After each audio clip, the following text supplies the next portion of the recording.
ಗಣೇಶ್ವರಿ YouTube ಚಾನೆಲ್ಗೆ ಸ್ವಾಗತ. ಇಂದು ಕಾರ್ಮಿಕರ ದಿನಾಚರಣೆ. ಎಲ್ಲರಿಗೂ ಕಾರ್ಮಿಕ ದಿನಾಚರಣೆಯ ಹಾರ್ದಿಕ ಶುಭಾಶಯಗಳು. ಇಂದಿನ 12 ರಾಶಿಗಳ ಫಲಾಫಲವನ್ನ ತಿಳಿದುಕೊಳ್ಳೋಣ. ನಮ್ಮ ಗುರುಗಳಾದಂತಹ ಖ್ಯಾತ ಜ್ಯೋತಿಷ್ಯರು, ವಾಸ್ತುತಜ್ಞರು ಶ್ರೀ ರೇಣುಕಾ ಯಲ್ಲಮ್ಮ ಹಾಗೂ ಮಲೆ ಮಹದೇಶ್ವರರ ಆರಾಧಕರಾದಂತಹ ಶ್ರೀಯುತ ಅರ್ಜುನ್ ರಾವ್ ಗುರುಜಿ ಅವರಿಂದ ತಿಳಿದುಕೊಳ್ಳೋಣ ಬನ್ನಿ. ಸಮಸ್ತ ನಾಡಿನ ಜನತೆಗೆ ಶ್ರೀ ಅದಿತಿ ದೇವಿಯ ಹಾಗೂ ಶ್ರೀ ಮಲೆ ಮಹದೇಶ್ವರ ಸ್ವಾಮಿಯ ಶುಭಾಶಯಗಳು. ಬಂಧುಗಳೇ, ಅವರ ಆಶೀರ್ವಾದ ಸದಾ ಯಾವತ್ತೂ ನಿಮ್ಮ ಮೇಲೆ ಇರಲಿ. ಈ ದಿನ ತಾರೀಕು 1/5/2025 ಗುರುವಾರ, ಉತ್ತರಾಯಣ, ವಸಂತ ಋತು, ಶ್ರೀ ವಿಶ್ವವಸು ನಾಮ ಸಂವತ್ಸರದ ವೈಶಾಖ ಮಾಸದ ಶುಕ್ಲ ಪಕ್ಷದ ಚೌತಿ ದಿನ. ಈ ದಿನ ಬಂಧುಗಳೇ, ಈ ದಿನ ಮೃಗಶಿರ ನಕ್ಷತ್ರ ಇದೆ. ಈ ದಿನ ವಿಶೇಷವಾಗಿರ್ತಕ್ಕಂಥದ್ದು ಅಂದರೆ ಕಾರ್ಮಿಕ ದಿನಾಚರಣೆ. ಬಂಧುಗಳೇ, ಎಲ್ಲ ನನ್ನ ಕಾರ್ಮಿಕ ಬಂಧುಗಳಿಗೂ ನಿಮಗೆಲ್ಲರಿಗೂ ಆ ತಾಯಿಯ ರೇಣುಕಾ ಯಲ್ಲಮ್ಮನ ಆಶೀರ್ವಾದ ಹಾಗೂ ಅದಿತಿ ದೇವಿಯ ಮಲೆ ಮಹದೇಶ್ವರ ಸ್ವಾಮಿಯ ಆಶೀರ್ವಾದ ಸದಾ ಇರಲಿ ನಿಮ್ಮ ಮೇಲೆ. ಈ ದಿನ 12 ರಾಶಿಯವರಿಗೆ ಫಲಾಫಲ ಯಾವ ರೀತಿ ಇದೆ ನೋಡೋಣ ಬನ್ನಿ. ಮೊದಲಿಗೆ ಆದಿತ್ಯಾದಿ ನವಗ್ರಹಗಳನ್ನು ಮನಸ್ಸಿನಲ್ಲಿ ಪ್ರಾರ್ಥನೆ ಮಾಡೋಣ. ನಮಃ ಸೂರ್ಯಾಯ ಚಂದ್ರಾಯ ಮಂಗಳಾಯ ಚ ಬುಧ ಶುಕ್ರ ಶನಿ ಬೇಶ್ಚ ರಾಹುವೇ ಕೇತುವೆ ನಮಃ. ಗುರುಬ್ರಹ್ಮ ಗುರುವಿಷ್ಣು ಗುರುದೇವೋ ಮಹೇಶ್ವರ ಗುರು ಸಾಕ್ಷಾತ್ ಪರಬ್ರಹ್ಮ ತಸ್ಮೈ ಶ್ರೀ ಗುರುವೇ ನಮಃ. ಗುರುವೇ ಸರ್ವಲೋಕಾನಾಂ ವಿಜಯಸೈ ಭವರೋಗಿಣಾಂ ನಿಧಯೇ ಸರ್ವವಿದ್ಯಾನಾಂ ಶ್ರೀ ದಕ್ಷಿಣಾಮೂರ್ತೆಯೇ ನಮೋ ನಮಃ. ಆದಿತ್ಯಾದಿ ನವಗ್ರಹಗಳನ್ನು ಮನಸ್ಸಿನಲ್ಲಿ ಪ್ರಾರ್ಥನೆ ಮಾಡುತ್ತಾ ಈ ದಿನ 12 ರಾಶಿ ಕಡೆ ಗಮನ ಕೊಡೋಣ ಬನ್ನಿ. ಮೊದಲಿಗೆ ಮೇಷರಾಶಿಯವರಿಗೆ ಪ್ರಸಿದ್ಧಿ ಆಗ್ತಕ್ಕಂಥದ್ದಿದೆ, ಉನ್ನತ ಸ್ಥಾನಮಾನಕ್ಕೆ ಹೋಗ್ತಕ್ಕಂಥ ದಿನ ಈ ದಿನ. ವೃಷಭ ರಾಶಿಯವರಿಗೆ ಸಂತೃಪ್ತಿಕರವಾಗಿರ್ತಕ್ಕಂಥ ವಾತಾವರಣ ಸೃಷ್ಟಿಯಾಗ್ತಕ್ಕಂಥ ದಿನ ಈ ದಿನ. ಮಿಥುನ ರಾಶಿಯವರಿಗೆ ನೀವು ಅಚೀವ್ಮೆಂಟ್ ಮಾಡ್ತಕ್ಕಂಥ ದಿನ, ತುಂಬ ಚೆನ್ನಾಗಿದೆ ಈ ದಿನ, ನೆಗ್ಲಿಜೆನ್ಸಿ ಮಾಡಬೇಡಿ. ಕಟಕ ರಾಶಿಯವರಿಗೆ ಸಂಭ್ರಮದ ದಿನನೇ ಅಂತಲೇ ಹೇಳ್ಬೋದು. ಈ ದಿನ ತುಂಬ ಲವಲವಿಕೆಯಾಗಿರ್ತೀರಿ, ಸಂತೋಷದಾಯವಾಗಿ ಇರ್ತೀರಿ. ಸಿಂಹರಾಶಿಯವರಿಗೆ ಬೇರೆಯವರಿಗೆ ನೀವು ಸಹಾಯಹಸ್ತವನ್ನು ಮಾಡಿದ್ದೀರಿ, ಊಟಕ್ಕೆ ಕೊಡೋವಂಥದ್ದು ಮತ್ತು ಹೊಸ ವಸ್ತ್ರವನ್ನು ಕೊಡಿಸ್ತಕ್ಕಂಥದ್ದು, ಅವ್ರಿಗೆ ಪ್ರೀತಿ ಪಾತ್ರರಾಗಿ ನಡ್ಕೊಳ್ತಕ್ಕಂಥ ದಿನ ಈ ದಿನ. ಕನ್ಯಾ ರಾಶಿಯವರಿಗೆ ಗೌರವ ಸ್ಥಾನಮಾನ ಸಿಗ್ತಕ್ಕಂಥ ದಿನ ಈ ದಿನ, ತುಂಬ ಚೆನ್ನಾಗಿದೆ ನಿಮಗೆ.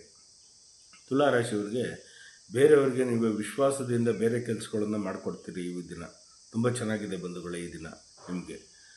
ವೃಶ್ಚಿಕ ರಾಶಿಯವರಿಗೆ ಜಯ ತಂದು ಕೊಡ್ತಕ್ಕಂಥ ದಿನ ಈ ದಿನ. ಏನೋ ಒಂದು ಅಚೀವ್ಮೆಂಟ್ ಮಾಡ್ತೀರಿ ಈ ದಿನ. ಸಾಯಂಕಾಲದೊಳಗಡೆ ನಿಮಗೊಂದು ಒಳ್ಳೆಯ ಶುಭ ಕಾಲ ಬರ್ತಕ್ಕಂಥದ್ದು, ಒಂದು ಗುಡ್ ನ್ಯೂಸ್ ಅಂತಾರಲ್ಲ ಆ ತರ್ತಕ್ಕಂಥದ್ದು ಈ ದಿನ.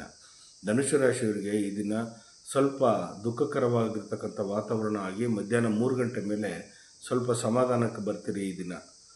ಮಕರ ರಾಶಿಯವರಿಗೆ ಕೀರ್ತಿ, ಯಶಸ್ಸು, ಲಾಭ ತರ್ತಕ್ಕಂಥ ದಿನ ಈ ದಿನ, ತುಂಬ ಚೆನ್ನಾಗಿದೆ.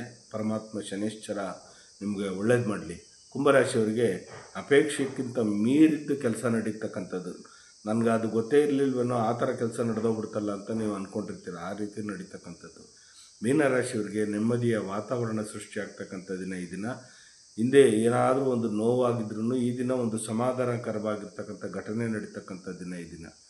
ಹೀಗೆ 12 ರಾಶಿಗಳ ಫಲಾಫಲಗಳು ಉಂಟು. ಜಗನ್ಮಾತೆ ಸ್ವರೂಪಿಣಿಯಾಗಿರ್ತಕ್ಕಂಥ ನನ್ನ ತಾಯಿ ರೇಣುಕಾ ಯಲ್ಲಮ್ಮ ಹಾಗೂ ಮಲೆ ಮಹದೇಶ್ವರ ನಿಮ್ಮ ಜೀವನದಲ್ಲಿ ಸುಖ, ಶಾಂತಿ, ನೆಮ್ಮದಿ, ಆರೋಗ್ಯ, ಭಾಗ್ಯ ಎಲ್ಲವನ್ನು ಕೊಟ್ಟು ಕಾಪಾಡಲಿ. ಉಧೋ ಯಲ್ಲಮ್ಮ, ಉಧೋ ಯಲ್ಲಮ್ಮ, ಉಗೇ ಮಾದಪ್ಪ, ಉಗೇ ಮಾದಪ್ಪ. ಲೋಕೋ ಸಮಸ್ತ ಸುಖಿನೋ ಭವಂತು, ಸನ್ಮಂಗಳಾನಿ ಭವಂತು. ಸರ್ವೇ ಜನ ಸುಖಿನೋ ಭವಂತು, ಸನ್ಮಂಗಳಾನಿ ಭವಂತು. ಬಂಧುಗಳೇ, ಎಲ್ಲರೆಲ್ಲೂ ಪ್ರೀತಿ ಕಾಣಿ, ಪ್ರೀತಿ ತೋರಿಸಿ. ಪ್ರಾಣಿಗಳಲ್ಲಿ ದಯೆ ಇರಲಿ. ಅವಕ್ಕೆ ಒಂದು ತೂಟ ಹಾಕಿದ್ರೂ ಅವು ನಮ್ಮನ್ನು ನೆನೆಸ್ಕೊಳ್ತದೆ. ಹಾಗಾಗಿ ಪ್ರಾಣಿಗಳ ಮೇಲೆ, ಪ್ರಕೃತಿಯ ಮೇಲೆ ದಯೆ ಇರಲಿ. ಇಂಥ ಒಂದು ಕಾರ್ಮಿಕ ದಿನಾಚರಣೆಯ ಸಂದರ್ಭದಲ್ಲಿ ಎಲ್ಲ ನನ್ನ ಕೆಲಸಗಾರರಿಗೆ, ಕಾರ್ಮಿಕರಿಗೆ ನಾನು ಬೇಡ್ಕೊಳ್ಳೋದಿಷ್ಟೇ, ಭಗವಂತನ ಕಾಯಕವೇ ಕೈಲಾಸ ಅಂತ ಹೇಳಿರ್ತಕ್ಕಂಥ ಬಸವಣ್ಣನವರು, ನೀವು ಮಾಡ್ತಕ್ಕಂಥ ಕೆಲಸದಲ್ಲಿ ನಿಮಗೆ ತುಂಬ ತೃಪ್ತಿ ಆಗುತ್ತೆ, ನೆಮ್ಮದಿಯಾಗಿ ಮಾಡಿ.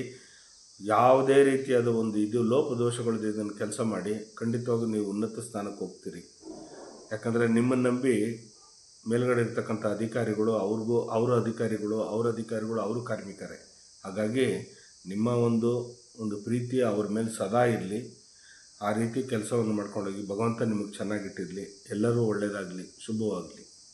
ನೋಡಿದ್ರಲ್ಲ ಇಂದಿನ 12 ರಾಶಿಗಳಿಗೆ ಯಾವೆಲ್ಲ ಫಲಾಫಲಗಳಿವೆ ಅಂತ. ಸುಮಾರು ಜನರು ಕರೆ ಮಾಡಿ ತಮ್ಮ ಸಮಸ್ಯೆಗಳನ್ನ ಗುರುಗಳ ಹತ್ರ ಹೇಳ್ಕೊಂಡು ಅದಕ್ಕೆ ಪರಿಹಾರವನ್ನ ಕಂಡುಕೊಂಡಿದ್ದಾರೆ. ಗುರುಗಳು ಅದಕ್ಕೆ ಪರಿಹಾರಗಳನ್ನ ಸೂಚಿಸಿದ್ದಾರೆ. ನಿಮ್ಗೂ ಕೂಡ ಯಾವುದೇ ರೀತಿಯಾದ ಸಮಸ್ಯೆಗಳಿದ್ರೆ ಖಂಡಿತ ನೀವು ಕೂಡ ಕರೆ ಮಾಡಿ ಗುರುಗಳನ್ನ ಸಂಪರ್ಕ ಮಾಡಬಹುದು. ಸ್ಕ್ರೀನ್ ಮೇಲೆ ಬರ್ತಾ ಇರುವಂತ ನಂಬರ್ಗೆ ಕರೆ ಮಾಡಿ ನಿಮ್ಮ ಸಮಸ್ಯೆಗಳನ್ನ ಗುರುಗಳ ಹತ್ರ ಹೇಳ್ಕೊಳ್ಳಿ. ಖಂಡಿತ ಗುರುಗಳು ಅದಕ್ಕೆ ಪರಿಹಾರವನ್ನ ಸೂಚಿಸ್ತಾರೆ. ದಯವಿಟ್ಟು ಲೈಕ್ ಮಾಡಿ, ಶೇರ್ ಮಾಡಿ, ಕಮೆಂಟ್ ಮಾಡಿ, ಸಬ್ಸ್ಕ್ರೈಬ್ ಆಗಿ. Thank you.